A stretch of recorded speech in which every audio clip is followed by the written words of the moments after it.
Assalamualaikum warahmatullahi wabarakatuh. Halo generasi hebat. Very good, very well.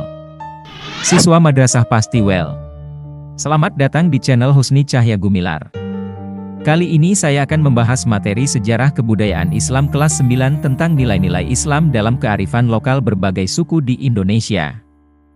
Selamat menyimak dan catat poin-poin yang menurut kalian penting agar dapat menganalisis nilai-nilai Islam dalam kearifan lokal suku-suku di Indonesia, sebagai inspirasi untuk merawat sikap saling menghormati dan menghargai dalam kehidupan sehari-hari. Baik, kita masuk ke pembahasan. Kita semua sudah paham bahwa sebelum Islam masuk ke Nusantara mulai abad ke-7 sampai 16 Masehi, masyarakat Nusantara sendiri sudah memiliki peradaban dan adat istiadat atau kita kenal dengan istilah kearifan lokal.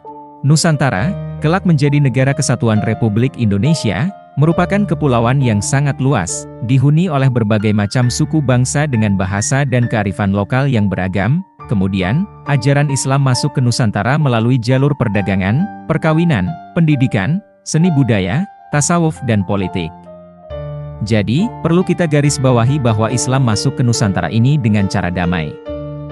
Nah, terjadilah akulturasi antara nilai-nilai Islam yang dibawa oleh ulama dan saudagar Muslim dari Arab, Gujarat, Cina dan Persia dengan budaya lokal. Akulturasi juga banyak terjadi pada proses dakwah Islam oleh Wali Songo yang menyebarkan agama Islam di tanah Jawa. Ada yang tahu apa itu akulturasi? Iya, betul.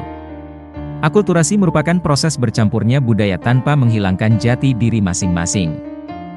Contohnya, tahlil. Itu ajaran agama, kalau tahlilan? Nah, tahlilan adalah contoh kearifan lokal yang mengandung nilai-nilai Islam. Kita meyakini bahwa Islam adalah agama rahmatan lil alamin, yang diridhoi Allah Subhanahu wa Ta'ala, sebagaimana Allah berfirman dalam Al-Quran Surat Ali Imran ayat 19 yang artinya, sesungguhnya agama yang diridho di sisi Allah hanyalah Islam.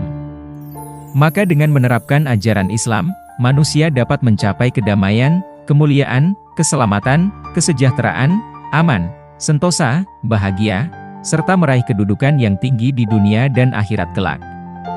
Hal tersebut disebabkan manusia mengemban amanah dari Allah Subhanahu wa Ta'ala sebagai abdillah, imaratul fil ard, dan khalifatullah. Silakan kalian temukan maksudnya, lalu tuliskan di kolom komentar. Penyebaran Islam di Nusantara tidak terlepas dari peran raja-raja Muslim, Wali Songo, dan para ulama. Mereka menyebarkan ajaran Islam dengan landasan iman dan takwa, disertai kegigihan, kesabaran, dan pantang menyerah menghadapi tantangan.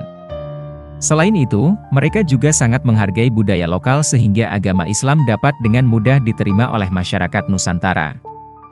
Implementasi nilai-nilai ajaran Islam yang dapat kita temukan dalam kehidupan sehari-hari masa kini, misalnya penggunaan nama-nama hari dalam penanggalan, yaitu Ahad, Senin, Selasa, Rabu, Kamis, Jumat, dan Sabtu, nama-nama orang seperti Ahmad, Muhammad, Abdullah, dan lain-lain, pemakaian perhitungan bulan-bulan hijrah untuk kegiatan ibadah keagamaan, penggunaan kosakata bahasa Arab, seperti syukur, selamat, salam, kurban, kawan, karib, dan selainnya dalam bahasa pergaulan sehari-hari.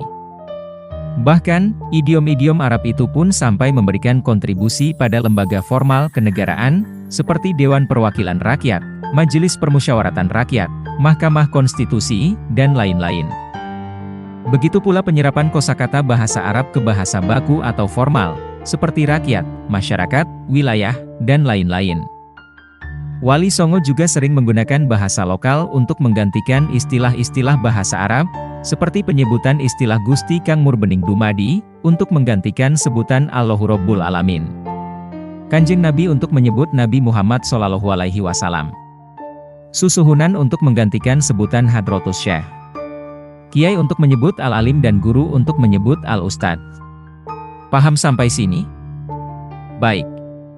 Kita lanjutkan pada materi kearifan lokal berbagai suku di Indonesia. Di antaranya suku Jawa, Madura, Sunda, Melayu, Bugis, dan Minang. Agar mudah diingat, kita singkat, Jamasumebumi. Jamasumebumi. Kita lihat kearifan lokal di Jawa. Pertama, tahlilan. Kata tahlilan berasal dari bahasa Arab, halala yuhalilu tahlilan. Artinya membaca kalimat la ilaha illallah.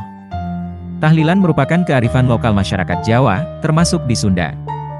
Budaya ini sebagai upaya untuk mendekatkan diri pada Allah, mohon ampunan dan berdoa untuk diri sendiri, orang lain dan mendoakan orang-orang yang sudah meninggal. Selanjutnya pengajian, yaitu kegiatan belajar agama. Waktu, peserta dan istilah pengajian ini macam-macam. Ada bandongan, sorogan, mingguan, bulanan, dan lain-lain. Berikutnya, peringatan hari besar Islam, seperti memperingati Isra Miraj Nabi Muhammad SAW, Maulid Nabi, dan Lebaran. Perayaan hari besar ini biasanya diisi dengan kegiatan ibadah seperti ceramah dan sholawat. Lalu ada tradisi sekaten, yaitu upacara untuk memperingati Maulid Nabi Muhammad SAW di lingkungan Keraton Yogyakarta. Puncak peringatan Maulud dinamakan Grebek Maulud, Sultan dan para pembesar keraton hadir di Masjid Agung. Acara dilanjutkan dengan pembacaan riwayat Nabi Muhammad SAW dan ceramah agama. Ada lagi megengan, yaitu acara untuk menyambut bulan Ramadan. Lalu ada likuran yang dilakukan dalam rangka menyambut malam Lailatul Qadar. Kemudian takbiran, yaitu kegiatan membaca takbir pada malam Idul Fitri dan Idul Adha. Di Jawa juga ada tradisi suronan yang dilaksanakan pada bulan Muharram, atau dalam bahasa Jawa disebut bulan Suro. Pada bulan tersebut, masyarakat biasa berziarah ke makam para wali. Mereka juga membagikan makanan khas berupa bubur suro yang melambangkan tanda syukur kepada Allah Subhanahu wa Ta'ala. Berikutnya ada nyadran, yaitu sebutan masyarakat Jawa untuk ziarah kubur. Kegiatan ini bertujuan untuk menghormati orang tua atau leluhur mereka dengan melakukan ziarah dan mendoakan arwah mereka. Nah, yang terakhir nih, di Jawa ada tradisi Lebaran Ketupat atau Bagda Kupat yang dilaksanakan seminggu setelah pelaksanaan Hari Raya Idul Fitri. Itulah beberapa kearifan lokal di Jawa. Silakan kalian diskusikan dan analisis nilai-nilai Islam yang terkandung dalam kearifan-kearifan lokal tadi. Hasilnya silakan tulis di kolom komentar. Pada video berikutnya, kita belajar kearifan lokal di suku Sunda. Dijamin deh, pasti banyak hal menarik yang bisa kita pelajari. Jangan pernah bosan menuntut ilmu, ingat hadits Nabi, dunia ini terlaknat dan terlaknat yang ada di dalamnya, kecuali yang mengingat Allah dan yang berkait dengannya, orang alim dan orang yang belajar. Terima kasih sudah menonton. Wassalamualaikum warahmatullahi wabarakatuh.